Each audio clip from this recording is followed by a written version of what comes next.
Jamaica-Canadian community on their 50th anniversary. Vision 2030 is to see Jamaica become a first world country by 2030. It's very important to the progress of the Jamaican state. The overall plan is to make Jamaica the place to live, work and play by 2030, to bring our Human Development Index up to first world standards, as well as to achieve the Millennium Development Goals as outlined by the United Nations. Education, job creation, economic development and employment are key aspects of the plan. Minister, thank you, Ms. Steele, Your Excellency, Consul General, members of the clergy, members of the diaspora, thank you so much for being here this evening. And I would be locked out of my house tonight if I didn't also recognize my lovely half, Mrs. Michelle Meredith. And when I do meet President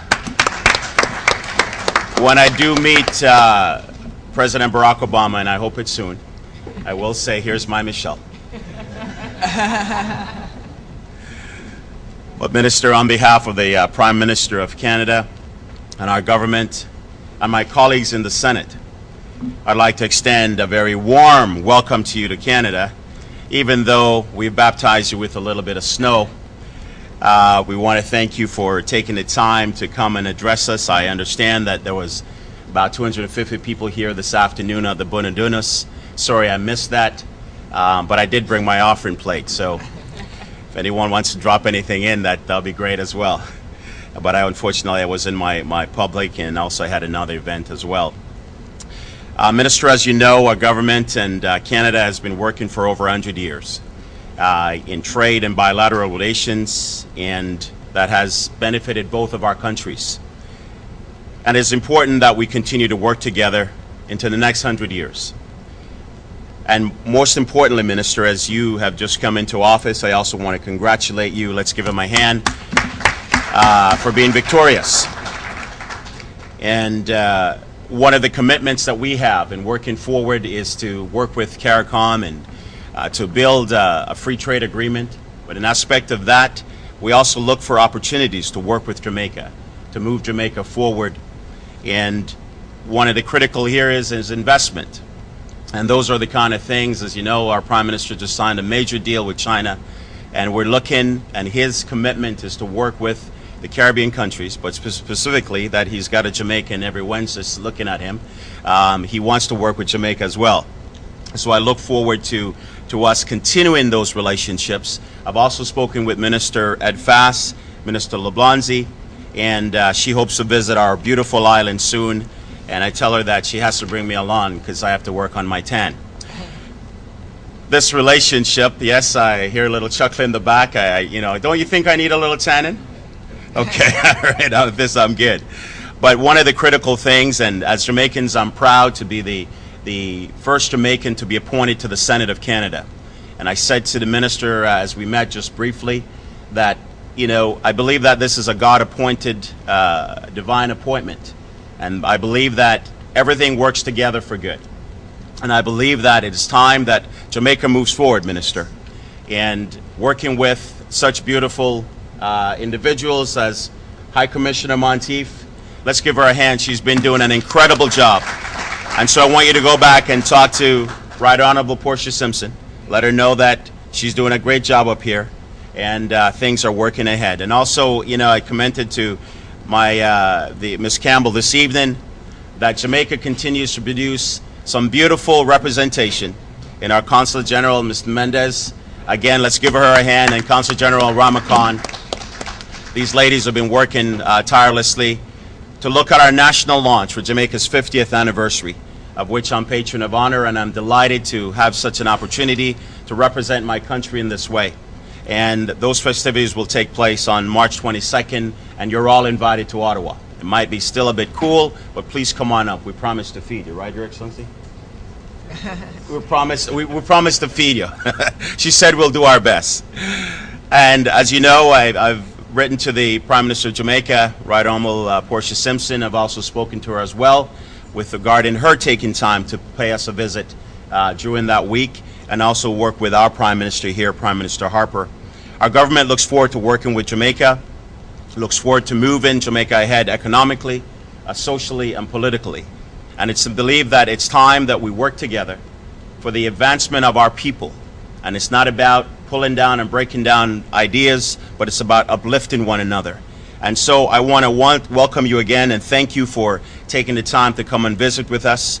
May God just continue to bless you on your journey as you continue to represent our great country, Jamaica. God bless you, and God bless Jamaica. Thank you.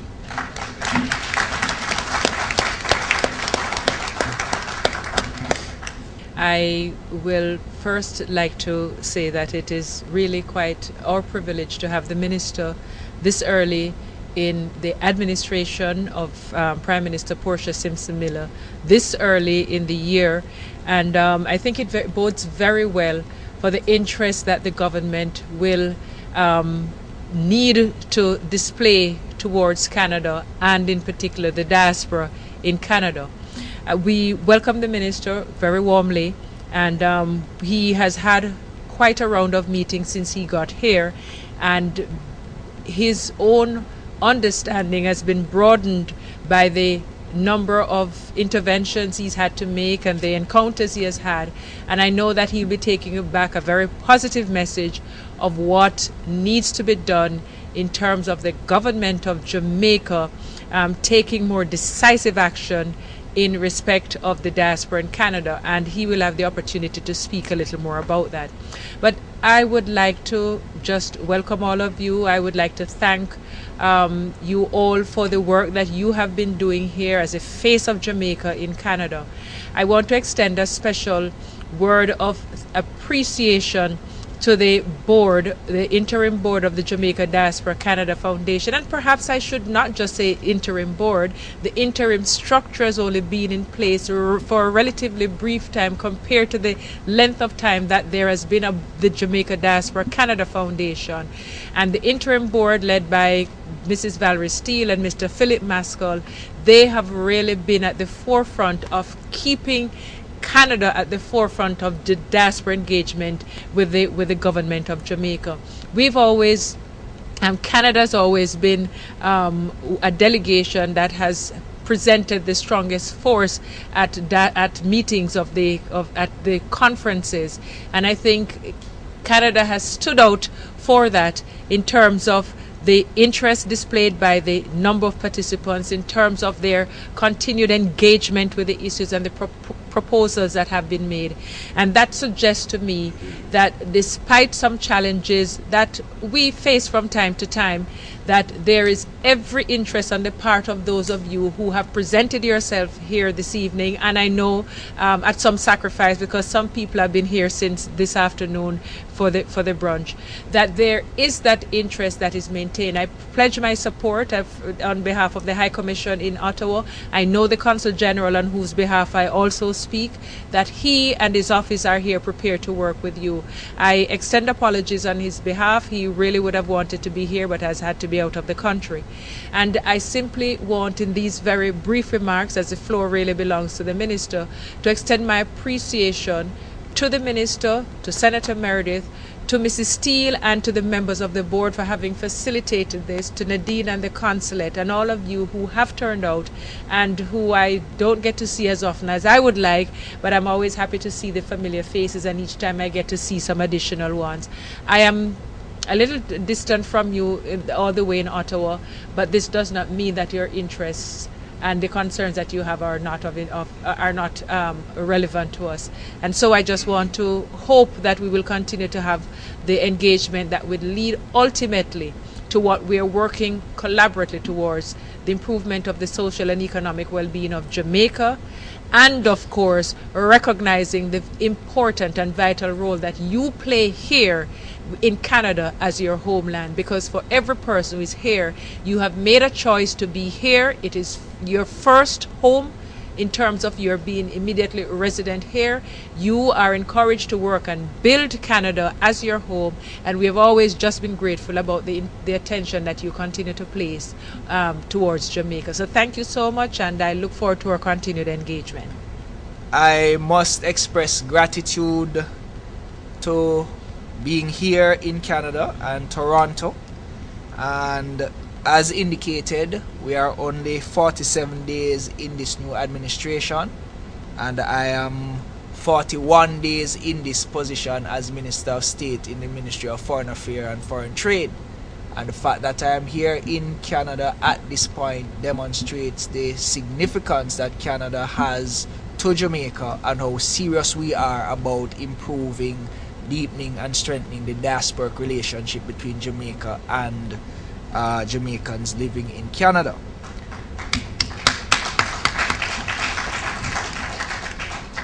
I want to express congratulations to Senator Don Meredith for his appointment as senator and his achievement as the first black senator in the history of Canada, and certainly it is First Jamaican. Well, first Jamaican. I correct me. Thank you. Fourth well, African. yes. Fourth African. Significant nonetheless. Yes. And Here, here. and I was going on to say that his Jamaican connection is of even greater significance. Amen. And I believe that he demonstrates that you can be both Canadian and Jamaican at the same time, and therefore impact both sets of people. I have the privilege of meeting with Senator Meredith momentarily before we came into this meeting, and we were able to express desires to work very closely. I am aware that he has the ears of the Prime Minister of this country, and that is very important because those are very important sets of ears, particularly in this global context when Canada without doubt is coming into its own as a major power, both economically, politically and diplomatically. And I'd like to also indicate that I was very pleased to have had a meeting with investors, including Canadian investors, and to announce here that we have one major investment that is going to materialize in Jamaica, the largest Canadian investment, US $340 million, that will be unfolding over the next month from a major private sector investment. And we welcome that type of investment. And we believe, and I've said it to Senator Meredith, and I'm sure he won't be offended if I were to mention it here, that investment treaty with hear me, I'm saying China. Canada. With Canada would be a welcome development, as it would signal to the private sector both in Jamaica and in Canada that we are open for business. So it is my pleasure to be here, and I look forward to the next 50 years of unbroken diplomatic relations between Jamaica and Canada. And I believe that I have very broad experience both in terms of the public sector and the private sector. Prior to coming to political office, I had my own law practice from 2007 through to 2012. And before that, I worked in several ministries with cabinet ministers who were very senior.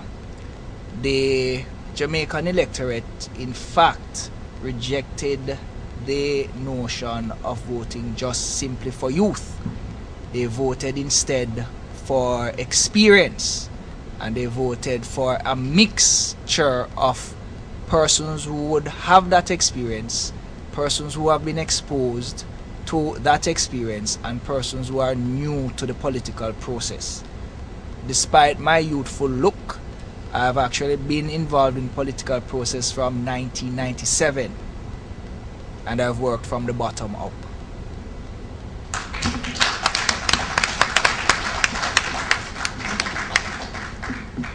The youth population of Jamaica is not disenfranchised. The fact is that, unfortunately, young people do not take politics seriously. There's no impediment for anybody to become enumerated. As a matter of fact, Once you become 18 in Jamaica, you are entitled to enumerate, and the enumeration process is ongoing. But within the last period of enumeration, which was phase 24, there were 42,000 persons that came onto the voters list, and those were predominantly young persons.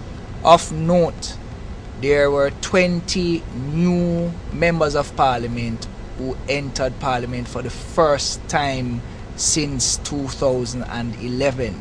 The vast majority of those are young persons. Therefore, in terms of the representation of youth in the parliament, it is extremely significant on the government side, because we took 42 of 63 seats, and 20 of those persons are first-time members of parliament and young.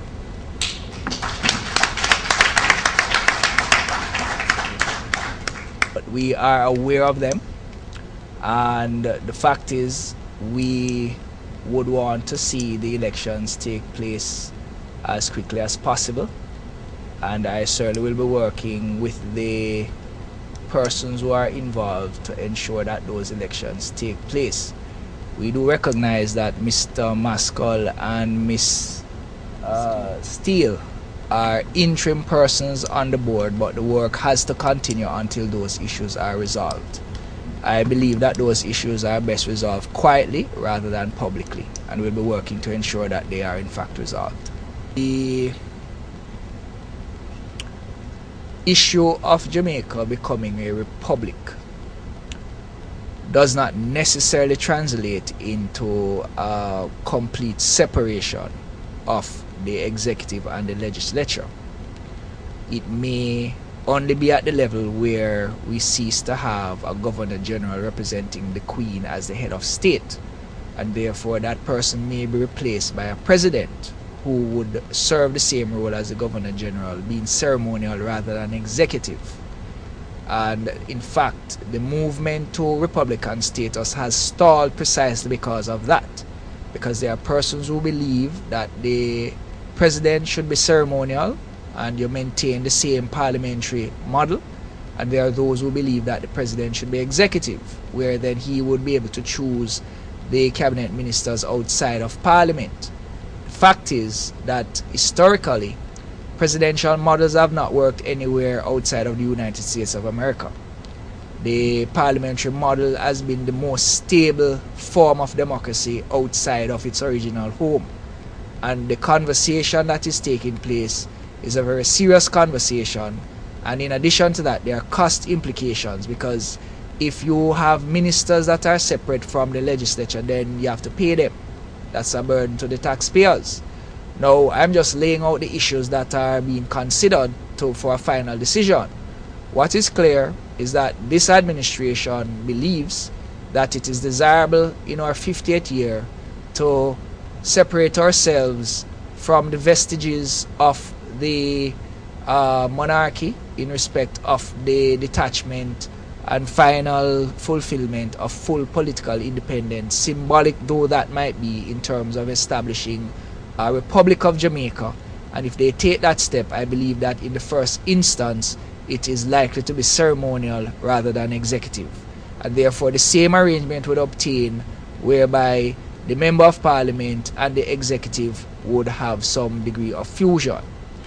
In relation to any conflict arising between the role of Member of Parliament and that of a member of the executive, I must say to you that the position that I now hold as Minister of State in the Ministry of Foreign Affairs and Foreign Trade has a high casualty rate for members of Parliament, because they are more away than they are in their constituencies. I am acutely aware of that, and I do not intend to be a one-term Member of Parliament. In terms of wider conflicts, the fact is that the issues that would be germane to Jamaica would supersede any narrow constituency consideration. And I would want to believe that if we were going to pursue a policy direction that would be beneficial to Jamaica, then by extension it would be beneficial to the constituency. So I don't really see a conflict per se. The challenge really is in terms of balancing the demands of being a member of the executive and being a member of a constituency.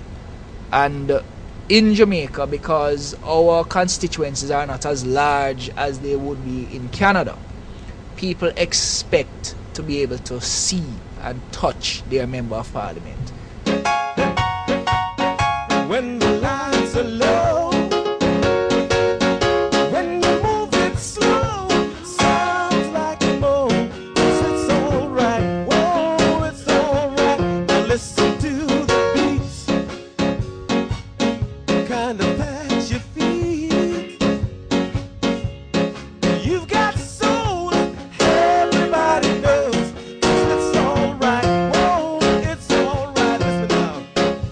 When you wake up early in the morning, feeling sad like so many others do, you hum a little soul, make life be a goal, and surely something's got to come to you, and you got to say it's alright.